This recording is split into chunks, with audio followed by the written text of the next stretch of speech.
የኔ ነገር መች ይሳካል ብላችሁ ነው ወይ? የኔ ነገር እኮ አይሳካልኝም እኮ። ወሬ አታብዙ።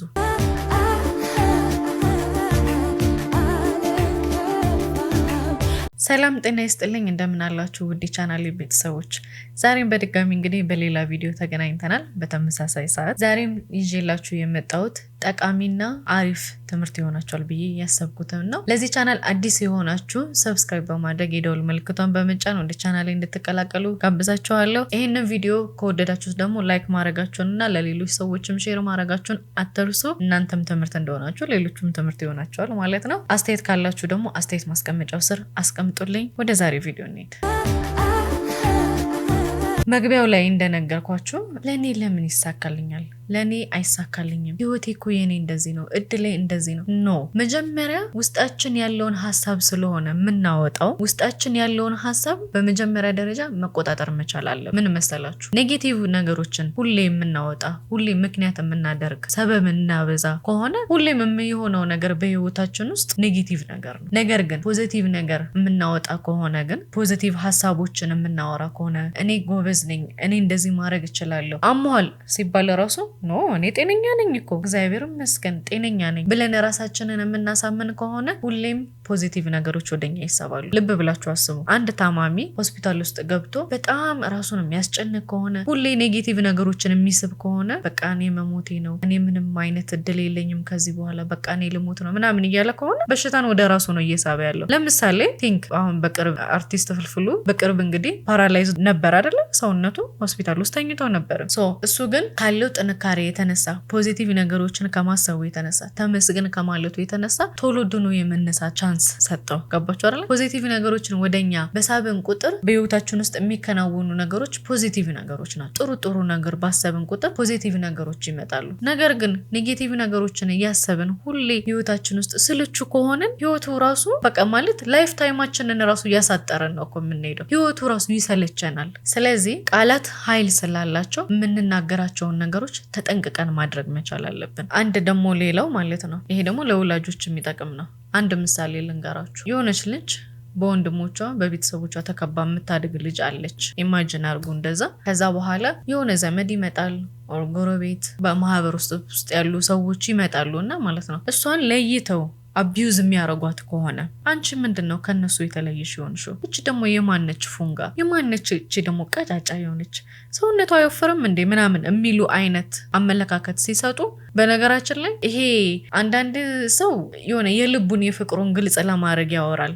ነገር ግን ልጅቷን እየጎዳት መሆኑን ግን አያስቡም። ልጅቷ በዛ ሰዓት እየተጎዳች ነው። ሰልፍ ኮንፊደንስ እንዳይኖራት እያደረገ ነው። በዛ ሰዓት ልጅቷ ልጅ ናት፣ ስቃ ልታልፍ ትችላለች፣ ምናምን ብላ ልታልፍ ትችላለች፣ ምንም ስለማታውቅ ማለት ነው። ነገር ግን ለወደፊት ህይወቷ ግን ኮንፊደንስ እያሳጣት ነው የሚሄደው። ይሄ ነገር ሳታስበው የልጆች አይምሮ ነጭ ነው ወረቀት፣ በቃ ነጭ ወረቀት አይደለም የሚባለው ምሳሌ እንኳን ሲሰጥ ቶሎ የመያዝ እንትን አላቸው፣ አቅም አላቸው። እና ያንን ይዛ በተደጋገመ ቁጥር ነገ ህይወቷ ላይ ጫና ያመጣል፣ ተጽዕኖ ያመጣል። ኮንፊደንስ አይኖራትም። እቺ ልጅ ኮንፊደንስ ሳይኖራት ሲቀር ደግሞ አያችሁት ላይፍ ታይሙን እንዴት በቃ በላይፍ ታይማችን ውስጥ እየተጠቀመብን ነው የሚሄደው። ገባችሁ አይደል? ከመጀመሪያው አንስቶ እስከ መጨረሻው ህይወታችን እንደዚህ አይነት ንግግሮች መጥፎ ናቸው። ስለዚህ እቺ ልጅ አሁን ታድጋለች፣ ትምህርት ትማራለች፣ እንደማንኛውም ሰው ስራ ትይዛለች፣ ላይፍ ይኖራል። ነገር ግን እነዚህን ውጣ ወረዶች ስታልፍ ግን ተጽዕኖ ስላለ ግን በብዙ ሂደቶች የምታልፈው በብዙ መከራዎች ነው የምታልፈው። ለምን? ኮንፊደንስ ስለሌላት በራሷ ላይ በራስ መተማመን ሊኖራት ስለማይችል ኔጌቲቭ ነገሮችን እያሰበች ነው የምትሄደው። ገባችሁ? ጥሩ ነገሮችን አይምሮ ውስጥ እየከተተች ስለማትሄድ ከባድ ነው የሚሆነው ለሷ። ስለዚህ ወላጆችም ጥንቃቄ ማድረግ መቻል አለባችሁ። እንደዚህ አይነት ነገር ላይ ዘመድ አዝማድም ማህበረሰብም ጥንቃቄ ማድረግ መቻል አለበት።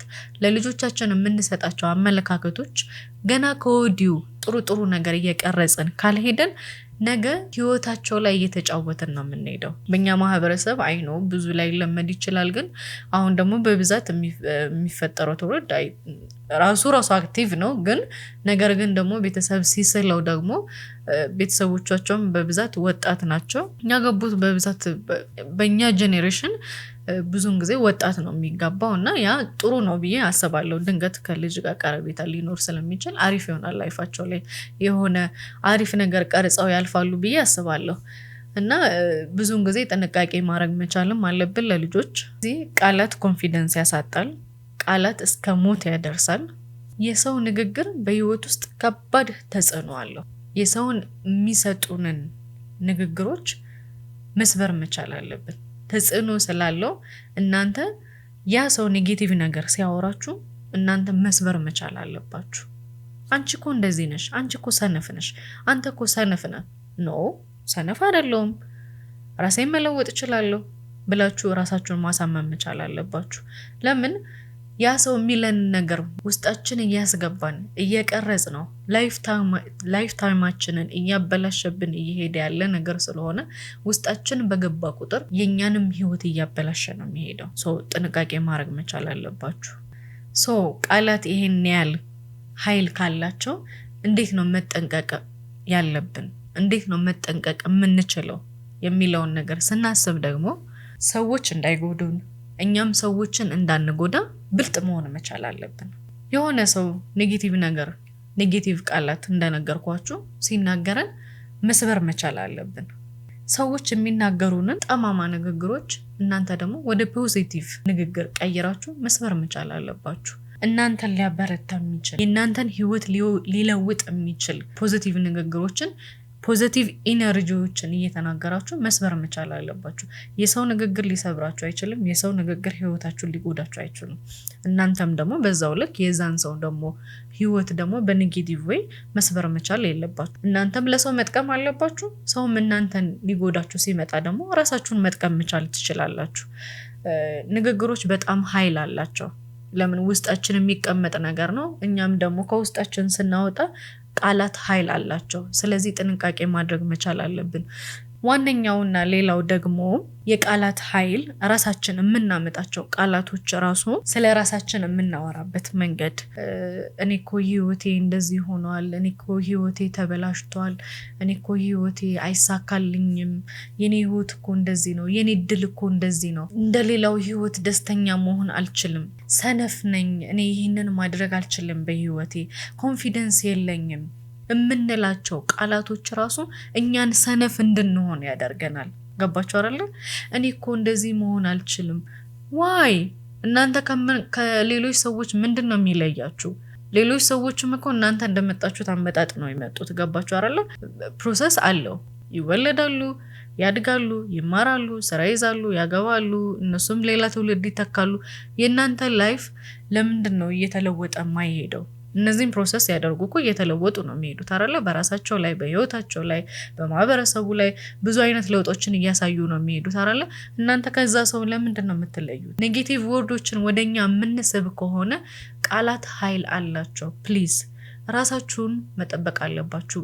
ለራሳችሁ ብልጥ መሆን መቻል አለባችሁ። ኔጌቲቭ ከሚያወሩ ሰዎች ራቁ። ኔጌቲቭ ቃላትን ከሚያወሩ ሰዎች ደግሞ እናንተ ፖዚቲቭ ቃላትን እየመለሳችሁ ፖዚቲቭ ኢነርጂ ያለውን ቃል እየመለሳችሁ እናንተ ያንን ቃል መስበር መቻል ትችላላችሁ። ገባችሁ አይደለ? እናንተም እኮ ፖዚቲቭ ነገር ስትናገሩ ለዛ ሰው እኮ ማለት ነው ትምህርት ይሆነዋል እኮ። ይሄ ሰው በራሱ ኮንፊደንስ አለው ማለት ነው። ለምንድን ነው እኔ ኮንፊደንስ የሌለኝ የሚል አስተሳሰብ ይመጣበታል ውስጡ ላይ። ስለዚህ እናንተ ስትበረቱ ሌላም ሰው ታበረታላችሁ በአንድ በኩል ማለት ነው። ራሳችሁን ብቻ አይደለም የምትጠቅሙት። ስለዚህ የምናወጣቸውን ቃላቶች ወዶችዬ መጠንቀቅ መቻል አለብን። ለራሳችን ስንፍና ማስተማር የለብንም። ለራሳችን ጉብዝና ነው ማስተማር መቻል ያለብን። ነገ የተሻለ ቦታ መድረስ እችላለሁ፣ ነገ የፈለኩትን ላይፍ መኖር እችላለሁ። ነገር ግን ልፋት አለው እዛ ፕሮሰስ ላይ ስንሄድ። ያንን ልፋት ግን ሳንሰለችና ሳንሰንፍ ራሳችንን እያጠነከርን ምንድነው ማድረግ ያለብኝ?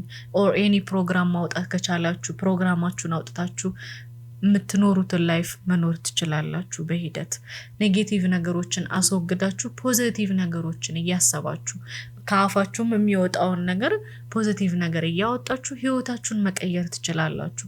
ወደ ራሳችሁ ስንፍና አታመጡም። ወደ ራሳችሁ ስንፍና አትጋብዙም። ገባችሁ አይደለ ውዶችዬ?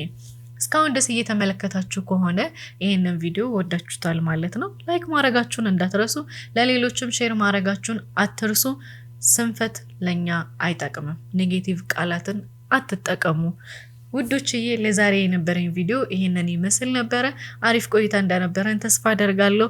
ከወደዳችሁት ፕሊዝ ኮሜንት ላይ አስተያየት ብትሰጡኝ ደስ ይለኛል። እኔ ጥያቄ ካላችሁም ደግሞ ጥያቄያችሁን ለመመለስ እኔ ዝግጁ ነኝ። በሌላ ቪዲዮ እስከምንገናኝ አዲሶች ሰብስክራይብ ማድረጋችሁን አትርሱ። መልካም ጊዜ ይሁንላችሁ። ቸር ቆዩ። ቻው